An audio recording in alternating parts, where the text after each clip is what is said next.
Olá, sejam bem-vindos a mais um podcast. E hoje nós, alunos do segundo período de Medicina da Paraíba, estamos aqui para discutir um assunto de extrema relevância, tanto para a nossa vida acadêmica, como para a nossa vida futura, enquanto médicos, né, formados. Nós vamos nos deparar com vários tipos de estudos científicos.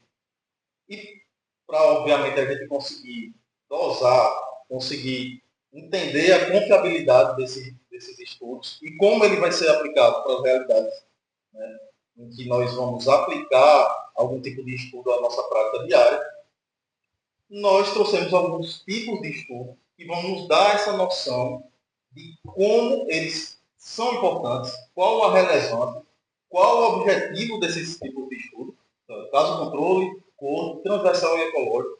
Vamos discutir um pouco desse tema, Matheus, justamente para que a gente consiga ter uma abordagem científica de forma melhor explorada, tanto no âmbito profissional como no âmbito acadêmico, tendo em vista que hoje nós estamos, né, passando por uma semana de congresso aqui na Paraíba. Isso já nos remete à produção científica, a produção científica que nós já temos contato desde o primeiro período. Então, esse assunto vem a calhar nesse momento que nós estamos vivendo, acadêmico. Estamos com o colega Matheus Cabral, Karine Michele, Camila Álvares, Flávia Diniz, Jéssica Talita e eu sou Yuri Rocha e vamos iniciar mais uma roda de conversa hoje. Com a palavra, Flávia. Então, pessoal, sejam todos bem-vindos, né, ao nosso podcast. Fizemos um estudo bem detalhado sobre esses artigos e aí chegamos em um denominador comum, que seria esse tema, o tabagismo e doenças respiratórias. Então, todos os artigos que serão apresentados aqui hoje nesse podcast terão como tema ou subtema o tabagismo e as doenças respiratórias que são associadas a esse consumo. Eu irei iniciar trazendo para vocês a questão do caso de estudo transversal. É um estudo que ele tem como principais características uma coleta única. Como é que isso funciona? É como se a gente tivesse uma fotografia aqui, tirasse uma foto de nós seis, e aí vamos fazer um estudo a partir dessa fotografia. Ou seja, é a partir do momento exato que isso está acontecendo. Então, o estudo transversal, ele tem essa característica. Ele tem uma coleta de uma única vez. Ele também permite identificar as associações entre fatores. Por exemplo, idade, sexo, grau de escolaridade. Então, o estudo ele faz esse tipo de associação. Ele tem um tipo de dado de prevalência, ou seja, ele vai identificar os casos já existentes naquele momento, e também ele é de natureza observacional, ou seja, não há intervenção, ele só há observação. Ele tem algumas vantagens, por ser rápido, é um estudo que é feito aplicado de uma forma rápida, tem um menor custo, e ele é utilizado para estimar a frequência de doenças e de comportamentos, e também pode gerar hipóteses para alguns estudos futuros. Ele tem algumas limitações, que é não determinar a causalidade, ou seja, esse tipo de estudo ele não vai saber dizer por que aquela pessoa passou a fumar. Ela passou a fumar pelo grau de escolaridade dela, ela passou a fumar devido ao ambiente onde ele está, né, voltado ao assunto que nós estamos tratando. Então, ele tem essa limitação, ele não sabe identificar a causalidade.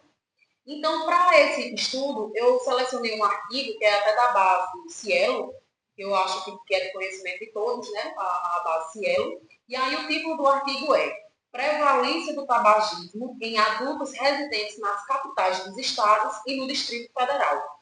Esse artigo ele é de 2008, certo? Está lá na base de dados da Cielo. E aí ele fala como o tabagismo ele está sendo influenciado no Brasil, inclusive nas capitais. Então, o objetivo do estudo foi estimar a prevalência de fumantes no ano de 2018. E ele trata-se de um estudo transversal, com base populacional e dados coletados pelo Vigitel. Eu nunca tinha ouvido falar nesse banco de dados, inclusive foi muito bom para mim quando eu li esse artigo, porque é um banco de dados novo. O Vigitel, ele faz um sistema de vigilância e de fatores de risco de proteção que ele faz essa coleta através de telefone. Ele liga em telefones fixos nas residências e aí faz a coleta de dados através desse telefone fixo. E aí, esse estudo ele foi aplicado em pessoas acima de 18 anos, óbvio que quem é liberado, né, para fumar, a venda do tabaco, ela é liberada a pessoas a partir de 18 anos, e aí residentes nas capitais brasileiras, como já havia falado, e aí esse estudo ele traz uma amostra probabilística e representativa. O resultado foi que de 100% desse total de pessoas que foram entrevistadas, 16,1% fumam. E aí essa estatística traz que esses 16,1% fumantes, a maioria são homens de baixa escolaridade. Então, esse estudo não nos permite ver a causalidade. Por exemplo, o que foi que levou esse homem que fuma hoje a fumar? Foi o meio em que ele vive? Foi a baixa escolaridade? Ou será que ele tem essa baixa escolaridade porque já era fumante? Entendeu? Então, esse tipo de estudo não nos permite ver essa causalidade nem ter uma intervenção. Mas aí a gente tem um número exato de pessoas e de associações que são feitas por idade, por sexo, por grau de escolaridade, como foi aplicado no tipo de estudo. E aí esse estudo mostra a importância das políticas de controle do tabaco e revela também as desigualdades sociais e regionais no consumo. Então fica aí esse adendo, né, que a gente tem que ver, que um estudo ele pode complementar o outro. O estudo transversal ele vai ficar incompleto nesse sentido da causalidade e também da intervenção. Mas ele trouxe os dados, ele trouxe o que realmente estava acontecendo naquele exato momento. Como eu falei, que é o estudo transversal. Ele tem a questão da prevalência, ele vê o que está acontecendo naquele exato momento. Dando continuidade, eu fiquei com o estudo caso controle. Eu peguei um artigo que fala sobre câncer de pulmão e exposição ocupacional, né, de 2022. O artigo que eu escolhi, ele comparou dois grupos de pessoas atendidas em um hospital. O caso, que são pessoas com pacientes com câncer, e o controle, que são pacientes sem câncer. E os pesquisadores eles perguntaram sobre o histórico de vida desses pacientes, né? Sobre o uso de tabagismo e exposição ocupacional, para descobrir essas exposições se estavam associadas à doença. E os resultados mostrou uma forte relação entre o tabagismo e o câncer de pulmão, mesmo depois de considerar outros fatores de risco. Uma das características desse estudo ele é ideal, o desfecho dele, porque ele é de raro ou grave. Como o câncer, por exemplo, né? Porque ele é mais fácil de começar pelos casos que já existem. Outra vantagem é o baixo custo, como o Flávio também falou dela, e a rapidez. Mas ele tem um principal viés de limitação, que é a questão da memória, já que depende de perguntar, né, para os pacientes a lembrar um pouco das suas exposições passadas. Mesmo assim, o estudo caso-controle ele é muito importante para identificar fatores de risco e gerar hipóteses casuais. Dando continuidade no estudo, eu trouxe um estudo muito importante, que é o estudo ecológico, que ele é um pouco diferente das meninas, que ele não analisa um único indivíduo, ele analisa uma população inteira, com dados populacionais. Eu escolhi um artigo do Jornal Brasileiro de Pneumologia de 2009, que fala sobre a tendência de morbidade e mortalidade de pacientes com DPOC, que são doenças pulmonar obstrutivas crônicas, no período de 2000 a 2016. E o artigo que eu usei, ele avaliou as taxas de mortalidade e de morbidade de pacientes com DPOC e entre esse período e interligou com as taxas de tabagismo também nesse ano, para ver se tem alguma coisa ligada. Então, a relação tanto de pacientes com DPOC quanto com pacientes que fazem uso de tabagismo. Os resultados eles foram bem interessantes. Eles mostraram que conforme o tabagismo diminuiu, as pessoas que internaram ou tiveram alguma complicação ou que decorrente, eles chegaram até a óbito, eles também diminuiu quando esse dado do tabagismo também diminuiu. Então, quer dizer que uma coisa interligou a outra. Mas a limitação desse estudo é que esse estudo ele não dá para afirmar que as mesmas pessoas que foram avaliadas, que tinham doença pulmonar, elas também faziam uso de tabagismo.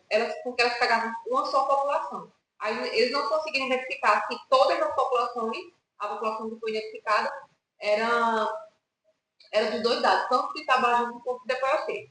Mesmo assim, um estudo extremamente essencial para monitorar a saúde populacional e também planejar intervenções, seja de dados epidemiológicos ou também universal.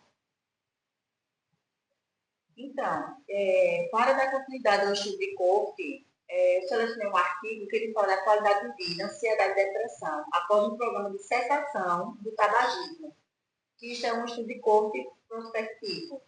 Então, esse artigo, ele acompanhou os fumantes que participaram do programa de cessação do tabagismo, avaliando se parar de fumar melhora a qualidade de vida, a ansiedade e a depressão.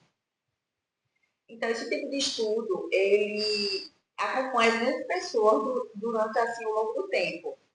E ele observa quem melhora e quem não melhora.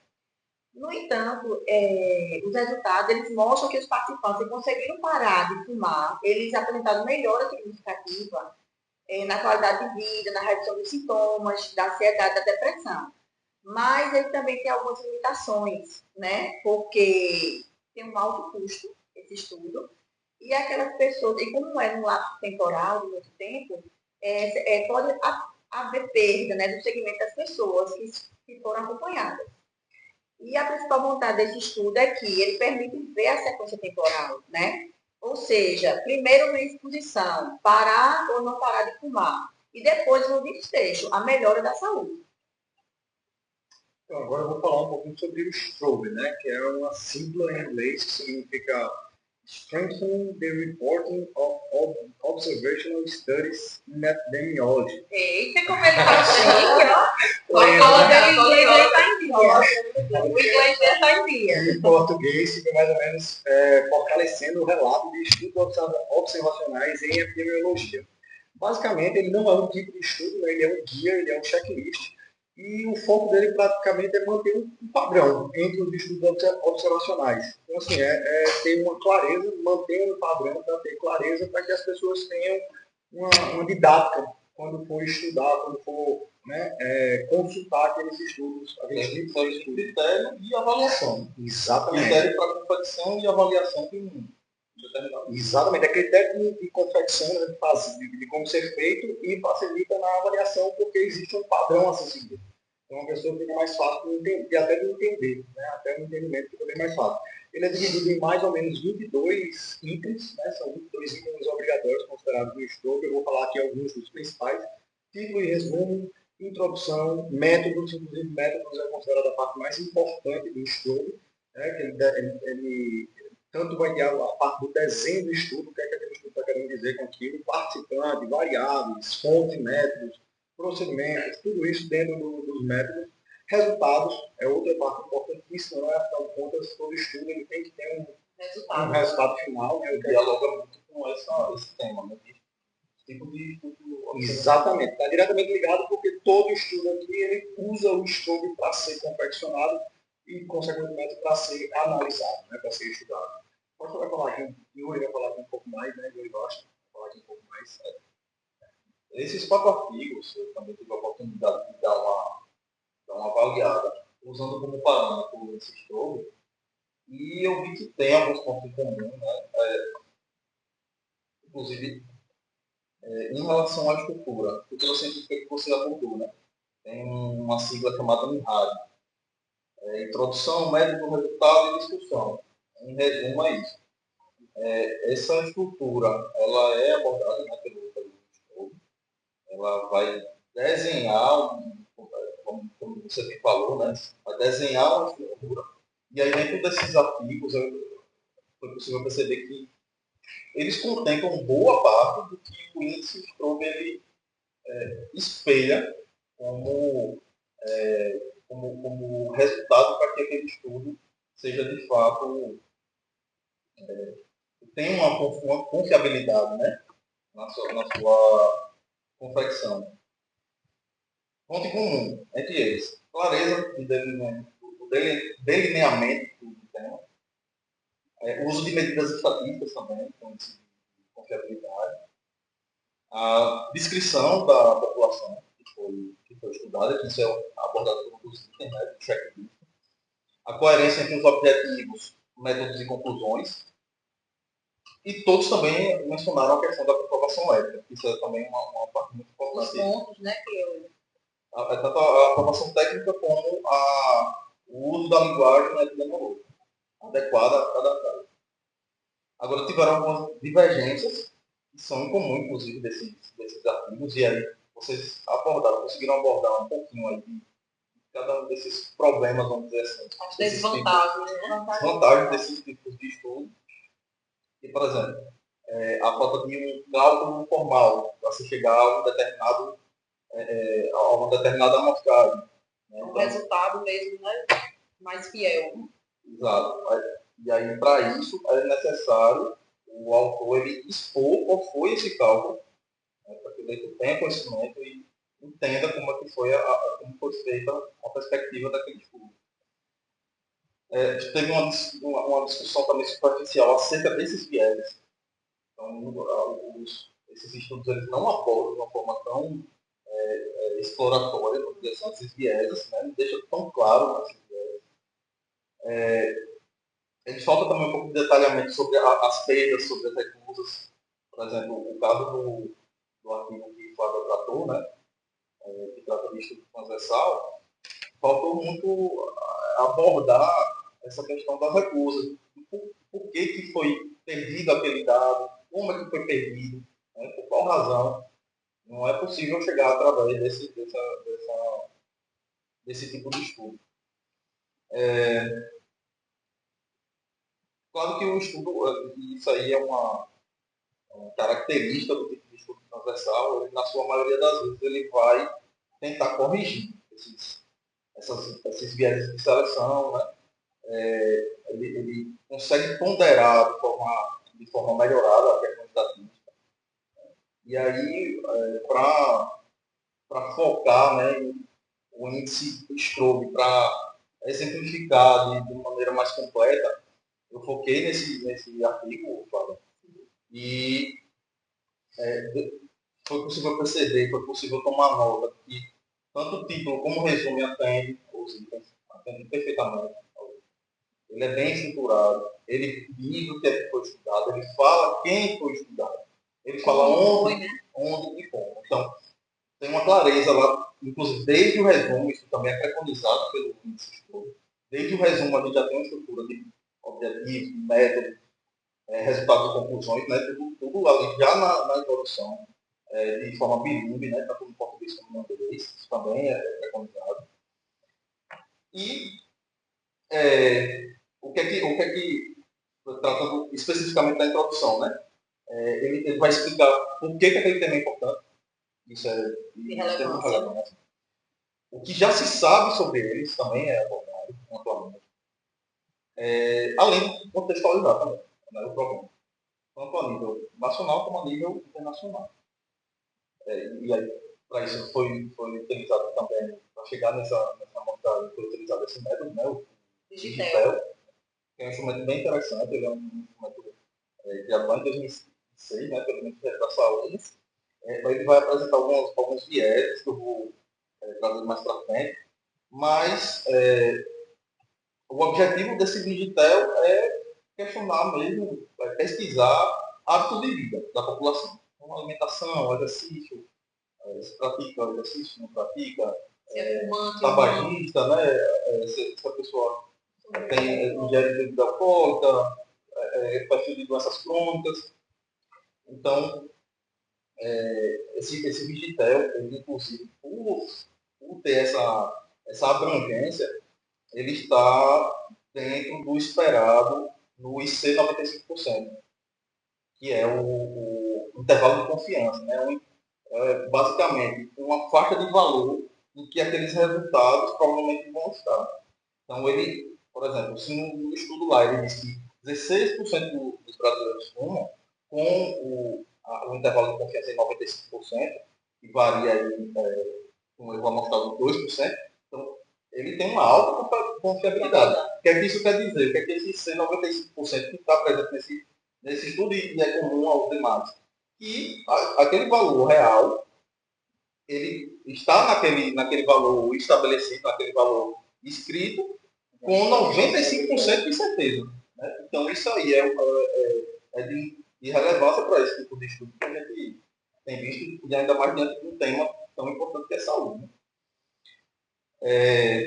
Ele também ele conta com a estratificação, ele conta com ponderação. O que é essa estratificação? É você dividir a amostra nos pequenos grupos, e a ponderação é você estabelecer um peso para cada um desses estratos, a fim de diminuir os vieses. Agora, tem aí, já apresento aí, né, nesse caso, um problema. Pessoas sem telefone, por exemplo. Como é que vai... Você não tem como mensurar. Já chegar até, né? Você não tem como mensurar, porque nem todo mundo tinha, né, a época da pesquisa, o telefone fixo. Então não foi possível alcançar toda a população, né, de forma econômica. Né? A questão dos resultados. Do item 11 ao 15 do estudo. Resultados foram, também deu para perceber uma coerência com a questão dos apontados pelo Strobe. Porque ele trata ali de prevalência, ele trata da razão de prevalência, como eu falei, né? A questão dos dois, da diferença pontual, né, de dois. Agora tem um outro viés, que é o viés de informação. Né? A gente não sabe se as pessoas, por exemplo, responderam com precisão, se mentiram, por exemplo, às vezes tem vergonha daquele, né? Acha que aquela ligação é falsa, né? Acha porque que vai outro jeito. Ou também que pode interferir em algum outro âmbito da vida, né? Não. Exatamente. Então, isso aí acaba dificultando também. Cria um viés de informação porque você não necessariamente está contando ali com a realidade, né? E o viés de seleção porque nem todo mundo tem a oportunidade de participar do estudo, tendo em vista a questão do telefone. E às vezes nem está disponível, né? A ligação, às vezes, que você não está em casa. Por outro lado, a questão ética também foi tratada, foi abordada da forma correta, também um estudo transparente. A questão da discussão e da interpretação também foi bem completa. Lá, na parte final, os autores eles mostram, né, melhor dizendo, que o Brasil estava conseguindo reduzir o número de mortes, que as leis, à época, né, não sei se você chegou a abordar nessa questão, que houve uma legislação e eles queriam mais ou menos entender como foi que aconteceu. Então, essas leis, eles queriam ver se essas leis estavam realmente funcionando. E a parte ética não tem nem o que discutir, mas isso aí é uma questão que passa por comitês de ética. Sempre que um trabalho é aprovado, vai ser publicado, ele tem que ser aprovado por comitê de ética. Então, essa parte necessariamente ela já imagina. Estando no cielo, né? Tem uma base de dados. E esse aqui vai ser cumprido. Então, basicamente é isso. Alguns pontos de não aderência a esse índice são os vieses, né? Essa taxa de recusa, porque eles não trabalharam bem o que foi que aconteceu. Essas recusas, eles não abordaram os números, o tamanho amostral, eles não abordaram de forma clara. Mas, de modo geral, cerca de 90%, vamos dizer assim, do índice Strobe, ele foi cumprido por esse artigo. Então, com isso, né, a gente finaliza mais uma discussão. Fiquei muito satisfeita com a discussão de hoje. Acho que os artigos foram de suma importância. Todos os artigos que chegaram até aqui a nossa discussão, inclusive de Camila, que falava sobre a questão de até onde o uso, né, do tabaco ele pode causar na pessoa a questão de ansiedade e depressão, que a gente já entra em outro viés também, que está bem comum dentro da sociedade, que provavelmente a gente possa trazer no próximo podcast essa discussão. E fiquei satisfeita com a nossa discussão de hoje. Eu acho que foi bem completa. O Strobe ele trouxe todos os pontos que deveriam ser elencados no artigo, e esse artigo que a gente trouxe de modo de estudo transversal, ele foi bem completo mesmo. Além de conhecimento próprio, né? Que é muito importante para a gente também, como aluno aqui. Esse contato, né? Esse contato com essa abordagem. E é isso. Agradecer a todos pela Aqui, né? audiência. Até a Voltem próxima. sempre. Tchau, tchau.